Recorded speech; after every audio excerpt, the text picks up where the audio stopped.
मैं हैदराबाद शहर की जनता का हृदय से धन्यवाद करना चाहता हूं, क्योंकि आज जिस प्रकार का स्वागत हैदराबाद के रोड पर मैंने देखा है, शायद ही मैंने तेलंगाना में, हैदराबाद में, अन्य हिस्सों में भी इस प्रकार का स्वागत देखा है। जिस गर्मजोशी के साथ हैदराबाद की जनता ने भारतीय जनता पार्टी के नेताओं का स्वागत किया है और अपना समर्थन इस चुनाव में मोदी जी के नेतृत्व पर, हमारे प्रदेश नेतृत्व पर और भारतीय जनता पार्टी के लिए जताया है, इसलिए मैं हैदराबाद की जनता का हृदय से धन्यवाद करना चाहता हूं। पूरे रोड पर जहां पर भी गए, 1 इंच भी जगह खाली नहीं दिखाई पड़ती थी और मुझे भरोसा है रोड शो को देखकर कि इस बार भारतीय जनता पार्टी सीट बढ़ाने के लिए, संगठन बढ़ाने के लिए नहीं लड़ रही है।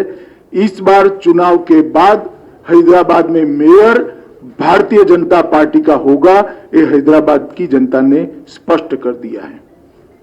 मित्रों, हैदराबाद के अंदर विश्व भर के आईटी हब बनने की सभी संभावनाएं पड़ी हुई हैं, मगर आईटी हब तब बनता है जब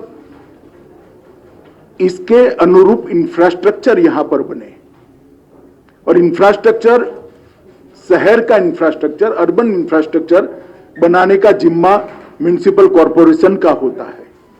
हालांकि केंद्र सरकार और राज्य सरकार की अनेक प्रकार की ग्रांटें मिलती हैं, मगर इसका इंप्लीमेंटेशन ये शहर के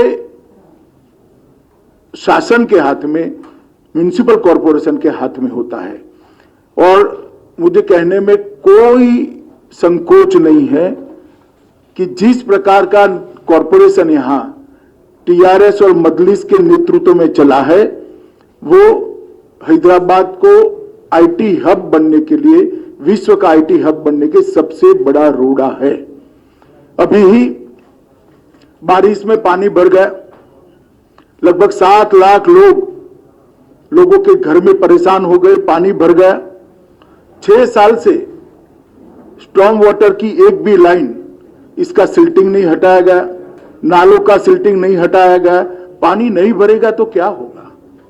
मजलिस साथीदार है, मजलिस के इशारों पर अवैध कंस्ट्रक्शन चलते हैं, एपीसमेंट होता है।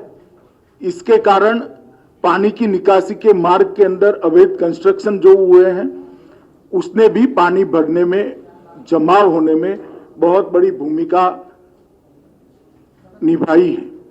मैं हैदराबाद की जनता को विश्वास दिलाना चाहता हूं कि एक बार आप भारतीय जनता पार्टी को यहां मौका दीजिए। हम सारे इलीगल कंस्ट्रक्शन जो पानी की निकास के मार्ग में है, उसको हटाकर कभी भी हैदराबाद के अंदर पानी भरे ऐसी स्थिति नहीं रहने देंगे। मैं आज प्रेस वार्ता में ये भी पूछना चाहता हूं कि जब पानी भर गया तब श्रीमान केसीआर कहां थे? उनके निवास के सामने की कॉलोनियों में भी पानी भरा।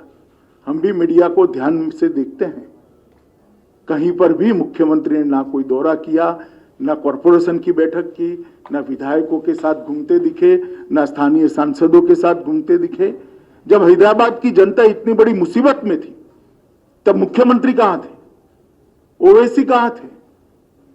हैदराबाद की जनता के मन में ये बहुत बड़ा सवाल है, जिसका जवाब उनको देना पड़ेगा। मित्रों, हम वादा करते हैं कि गुड गवर्नेंस को हम हैदराबाद के अंदर जमीन पर उतारेंगे और हैदराबाद को विश्व का आईटी हब बनाने की दिशा में सभी अनुरूप कदम उठाए जाएंगे। और ये भारतीय जनता पार्टी का वादा है। मोदी जी जो कहते हैं वो करते हैं, हम जो कहते हैं वो होता है। चाहे 2014 का हमारा घोषणा पत्र हो या 2019 का घोषणा पत्र हो, हमने सारे वादों पर अमल किया है। मैं हैदराबाद की जनता को 5 साल पहले एक घोषणा पत्र टीआरएस ने भी दिया था, जिसको प्रचिन्ह आशीर्वाद मजलिस के भी थे। मैं कुछ सवाल यहां पर छोड़कर जाना चाहता हूं कल वोटिंग है, मेरी आशा है शाम को केसीआर जी इसके जवाब दे। एक तो आपने 100 दिन की योजना का वादा किया था, इसका हिसाब किताब हैदराबाद की जनता मांगती है। क्या हुआ? 100 दिन छोड़िए साहब, 5 साल पूरे हो गए, उसमें से कुछ भी करा हो तो हैदराबाद की जनता के सामने रखिए। एक सिटीजन चार्टर आप देने वाले थे, उसका क्या हुआ? सिटीजन चार्टर छोड़िए, इसका पहला पृष्ठ भी तैयार नहीं हुआ है अभी। और रोजमर्रा के काम के लिए, गटर की सफाई के लिए, रोड की सफाई के लिए, रोड की स्ट्रीट लाइट के लिए हैदराबाद की जनता धक्के खा रही। 32,000 से ज्यादा नल कलेक्शन गरीब बस्तियों में देने थे। हमने हिसाब किताब लगाया, हमारे कार्यकर्ताओं ने 20% से ज्यादा आप नहीं दे पाए हो। कब दोगे? वादा तो 5 साल का था।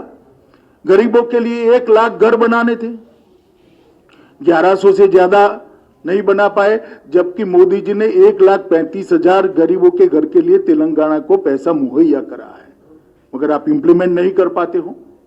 आपके फार्म हाउस से बाहर निकलकर सचिवालय में आओगे तभी तो शायद कभी इंप्लीमेंटेशन होगा। भूसी नदी के साथ साथ 42 किलोमीटर का 6 लेन रोड बनाना था। मेरा सभी मीडिया वालों को निवेदन है कि आपकी वैन जरा भूसी नदी के किनारे किनारे घुमाकर वो 6 लेन का रोड हैदराबाद की जनता को एक बार दिखा दीजिए जरा। हैदराबाद की जनता श्रीमान आपसे पूछती है कि वादों का क्या हुआ। 15 डंप यार्ड बनाने थे, एक डंप यार्ड का बोर्ड भी तो दिखा दीजिए, कहां गए वो 15 डंप यार्ड? 4 प्रेक्षागृह रविंद्र भारती की तर्ज पर आप बनाने वाले थे, क्या हुआ? 10,000 करोड़ की एक योजना लेकर आए थे आप, कहां गया 10,000 करोड़? कब खर्च किया? म्युनिसिपल कॉर्पोरेशन के बजट का योग भी बना ले तो इतना नहीं होता है। एक हुसैन सागर को स्वच्छ तालाब बनाने का, एक स्वच्छ स्पॉट बनाने का, टूरिस्ट स्पॉट बनाने का वादा किया था। मैं अभी अभी हुसैन सागर के पास से आया हूं, आप हर रोज जाते हैं, मैं इसके बारे में कोई और टिप्पणी नहीं करना चाहता। गांधी और उस्मानिया हॉस्पिटल की तर्ज पर 4 नए अस्पताल बनाने थे, हमें तो दिखाई नहीं दिए।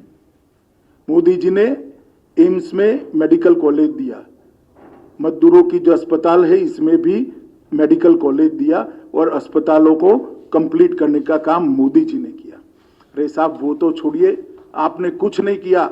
मोदी जी ने एक आयुष्मान भारत योजना लाए हैं जिसमें हैदराबाद के अर्बन गरीब के लिए 5 लाख रुपए की पूरी हेल्थ का खर्चा भारत सरकार उठाने वाली है। आपने पॉलिटिकल रीजन से मोदी जी हैदराबाद में लोकप्रिय हो जाए इसलिए उसका भी इंप्लीमेंटेशन नहीं किया और हैदराबाद के गरीब को आपने 5 लाख रुपए के स्वास्थ्य योजना से महरूम रखा है। आज हैदराबाद में कोई भी गरीब बीमार पड़ता है तो उसको 5 लाख रुपए की दवाई नहीं मिलती, ऑपरेशन नहीं करा पाता, अपने बूढ़े माँ बाप का, अपने छोटे बच्चे का इलाज नहीं करा पाता। क्या बिगाड़ा है इन लोगों ने? मोदी जी की पॉपुलैरिटी तो वैसे ही केसीआर साहब होने वाली है। भारतीय जनता पार्टी की सरकार ने हैदराबाद और तेलंगाना के लिए काफी कुछ किया है। हैदराबाद मेट्रो प्रकल्प 16,000 करोड़ की लागत से जिसको 30 किलोमीटर लंबा बना, इसका उद्घाटन प्रधानमंत्री जी ने भी किया, प्रधानमंत्री जी ने ही किया। प्रतिष्ठित शैक्षणिक संस्थानों की स्वीकृति की 4 बनाए हैं। Biodiversity research centre Hyderabad, centre for innovation for defence excellence Hyderabad, ऐसे 4 बनाए हैं। 40,800 करोड़ की इंफ्रा योजनाओं की घोषणा हम पहले ही कर चुके हैं, जिसमें हैदराबाद बेंगलुरु राजमार्ग, हैदराबाद विजयवाड़ा राजमार्ग, शहरी क्षेत्र के विकास के लिए अमृत मिशन लाया। ग्रेटर हैदराबाद नगर निगम में 3.30 करोड़ मूल्य के 2 पार्क विकसित किए गए। GHMC की लिए क्रेडिट रेटिंग की पूरी करने के लिए हमने इनिशिएटिव लिया। सबसे बड़ी बात हैदराबाद शहर के गरीबों के लिए, अभी अभी कोरोना काल के बाद Modi ji PM street vendor योजना लेकर आए।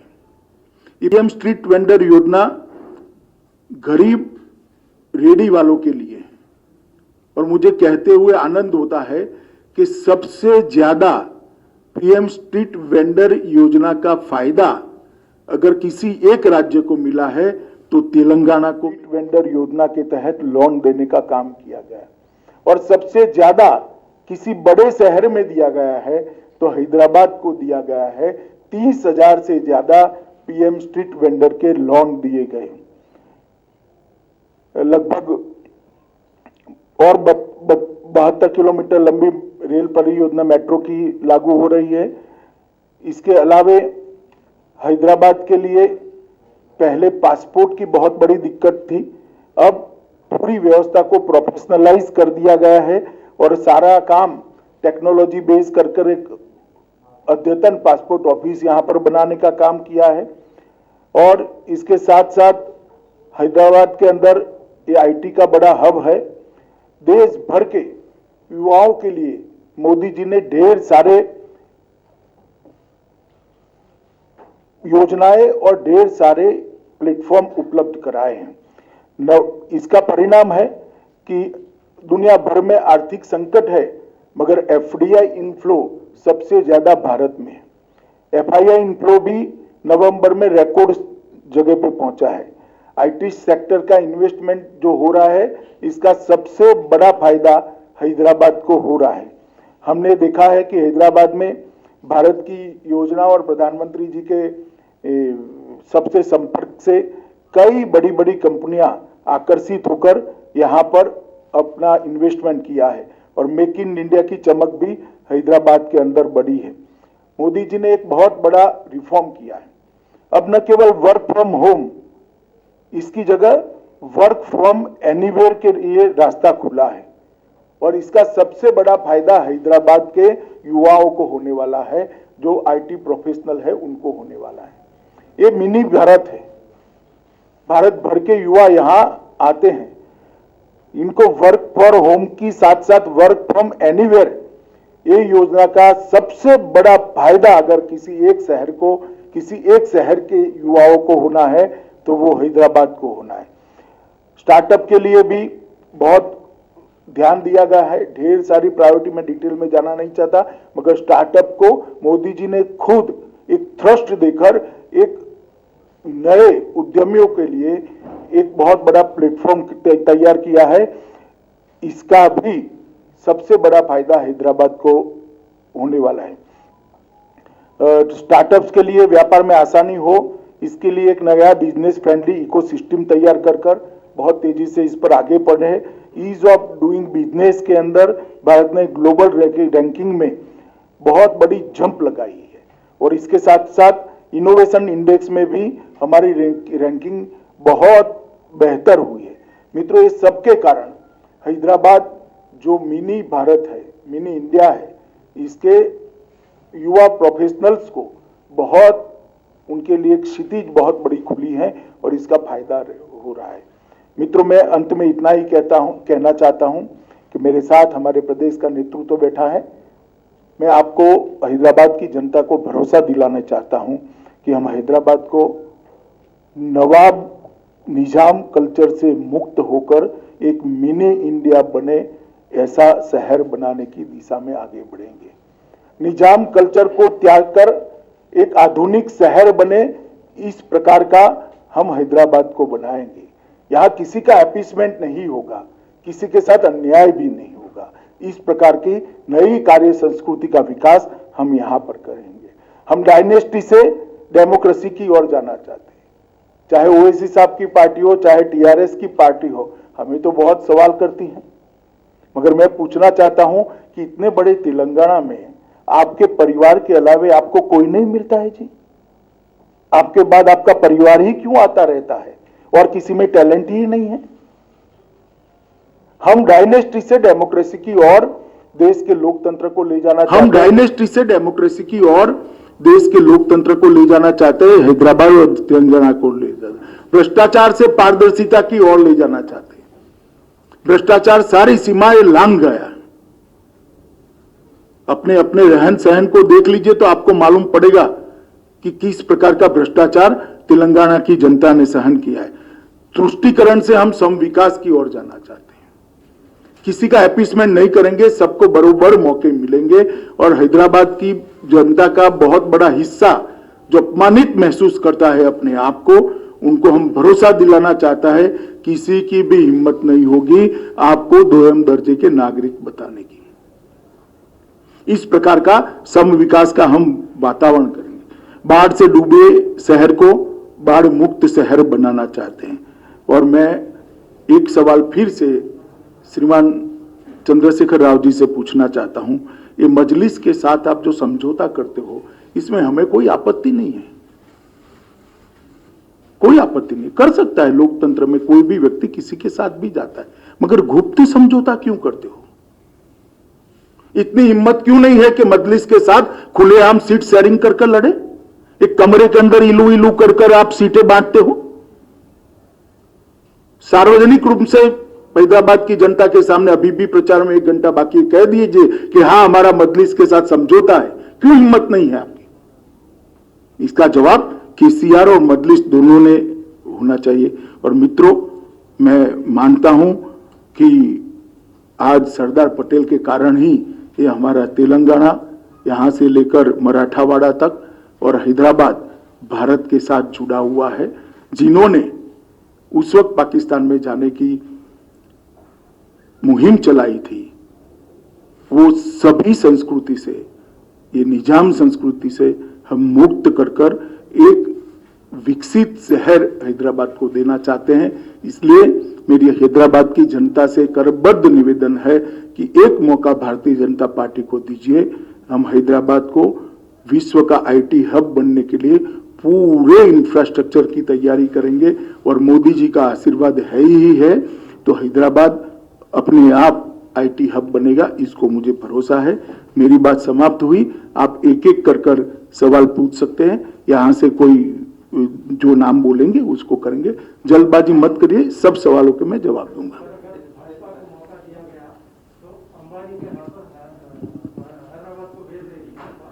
है?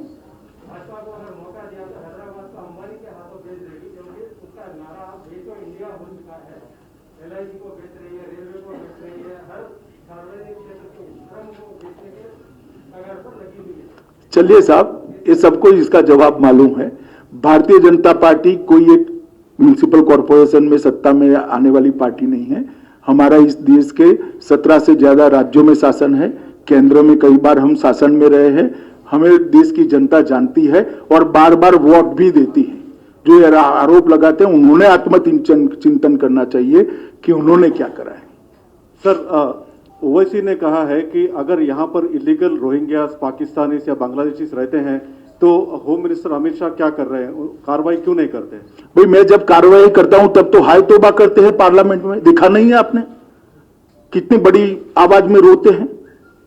और एक बार लिख कर मुझे दे दे, बांग्लादेशी और रोहिंग्या को निकालना है, बाद में मैं करता हूं। जरा लिख कर देने के लिए बोल दीजिए उनको।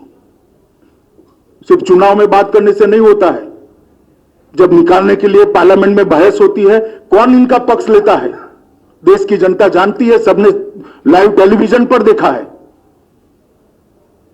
भरत यार केसीआर सर ये कहते हैं, केसीआर चीफ मिनिस्टर ये कहते हैं कि सेंट्रल की तरफ से कोई फंड्स नहीं पहुंचे हैं स्टेट गवर्नमेंट को, जबकि जब बाढ़ आई है कहीं भी होने दो, कुछ सेंटर की तरफ से उनको कोई सपोर्ट नहीं मिला है। बहुत समय से केसीआर सचिवालय नहीं गए है, इसलिए इनको आंकड़े मालूम नहीं है। मैं बता देता हूं, 224.50 करोड़ फर्स्ट इंस्टॉलमेंट एसडीआरएफ का हमने दे दिया था और 3 नवंबर को 224.50 करोड़ टोटल सिर्फ हैदराबाद के लिए 500 करोड़ रुपया अप्रोक्सीमेटली हमने दिया है। जरा वो कल जांच कर ले और रेगुलरली सचिवालय में जाए तो ऐसी गड़बड़ नहीं होगी। भरत 2018 असेंबली इलेक्शन में आप तो सिर्फ एक सीट जीता, लेकिन उसके बाद सिचुएशन में इंप्रूवमेंट हो गया। पार्लियामेंट इलेक्शन में 17 में 4 सीट जीता, उसके बाद दुब्बा का बाई इलेक्शन में जीता, अभी जीएचएमसी में कंफर्टेबल पोजीशन। क्या बीजेपी हाईकमांड ये मानते हैं कि साउथ में कर्नाटक के बाद तेलंगाना पोटेंशियल स्टेट है सत्ता में आने के लिए? नहीं, बिल्कुल। हम भारतीय जनता पार्टी आज मुख्य विपक्ष की जगह ले चुकी है और अगले चुनाव में यहां पर भारतीय जनता पार्टी की सरकार निश्चित रूप से बनने वाली है। और इसके लिए हमारा तो कार्यकर्ताओं का योगदान है, जनता का सपोर्ट है, मगर केसीआर का भी बहुत सपोर्ट है। जिस प्रकार से वो सरकार चला रहे हैं तो वो यहाँ की जनता भारतीय जनता पार्टी की ओर तेजी से बढ़े। करप्शन एलिगेशंस आप लगा रहे हैं कि उसका उसका कालेश्वरम या मिशन वगैरह था, उसके ऊपर सेंट्रल एजेंसी से क्यों इन्वेस्टिगेशन नहीं कर पा रहा? चलिए, आपका सुझाव आ गया है। टीआरएस का आरोप है कि आप लोग जो बड़े नेता बीजेपी आ रहे हैं दिल्ली से सिर्फ हैदराबाद के चुनाव को पोलराइज करने के लिए आ रहे हैं। देखिए भैया, मैंने आपके 25 मिनट बात करी, पोलराइजेशन की क्या बात करी? मैं तो कभी हिंदू मुस्लिम कुछ बोला ही नहीं, कोई बात नहीं करी। डरना नहीं चाहिए किसी से, चुनाव अपने दम पर लड़ना चाहिए, अपने कामों पर लड़ना चाहिए।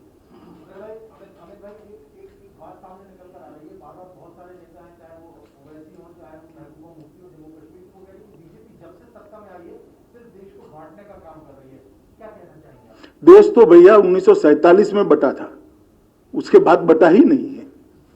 और किसने बांटा था आपको मालूम है?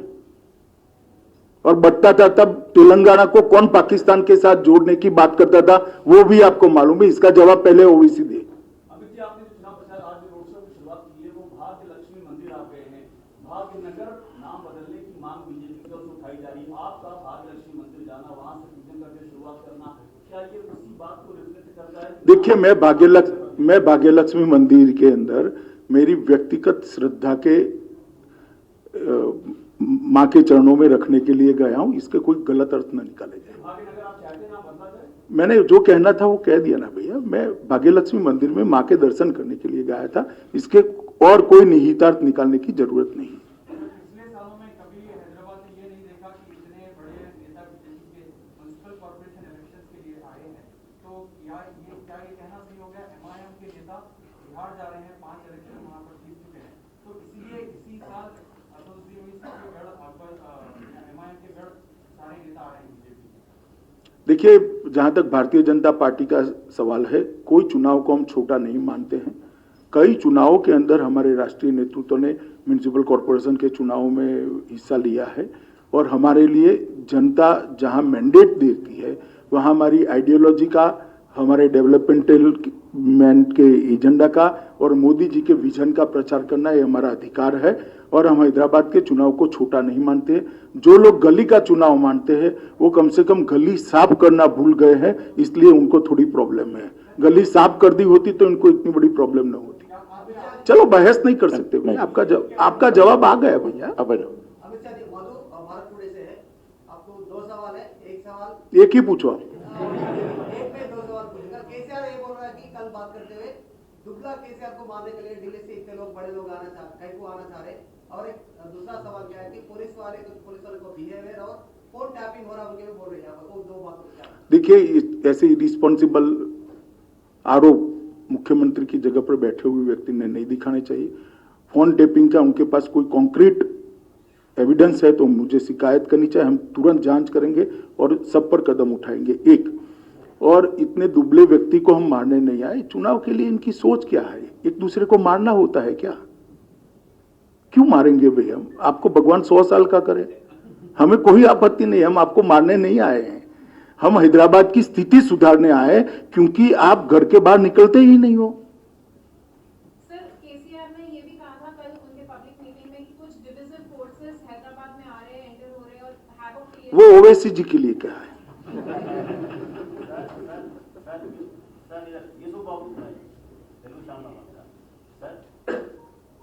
सबका साथ सबका विश्वास, उसके बारे में अपने लोग मोदी जी बोल रहे हैं, लेकिन यहाँ के लोग बड़े लोग बोल रहे हैं, थोड़ा नहीं बोल रहे कि मुस्लिम हिंदू इसमें लेके आ रहे हैं। आप जम्मू कश्मीर में आपके साथ कई मुस्लिम आपके साथ आ रहे, कई शहीद हुए, उनके हमारे किसान है सब बोले, तो इसके लिए आप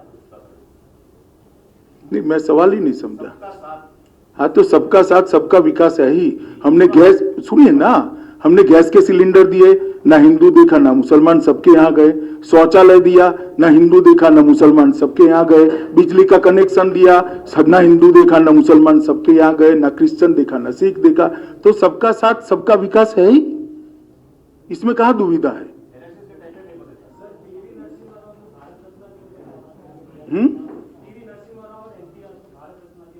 चलिए ऐसे मामले यहाँ नहीं चर्चा होती हुई है। सर, क्या आप हैदराबाद की जनता को ये आश्वासन दे सकते हैं कि अगर बीजेपी जीएचएमसी में आती है तो मोदी जी के तमाम स्कीम्स जो है वो इम्प्लीमेंट होंगे हैदराबाद के अंदर? 100% स्कीमें इंप्लीमेंट होगी और जो करप्शन बंद हो जाएगा, इससे म्युनिसिपल कॉर्पोरेशन का बजट भी काफी बढ़ जाएगा काम करने के लिए।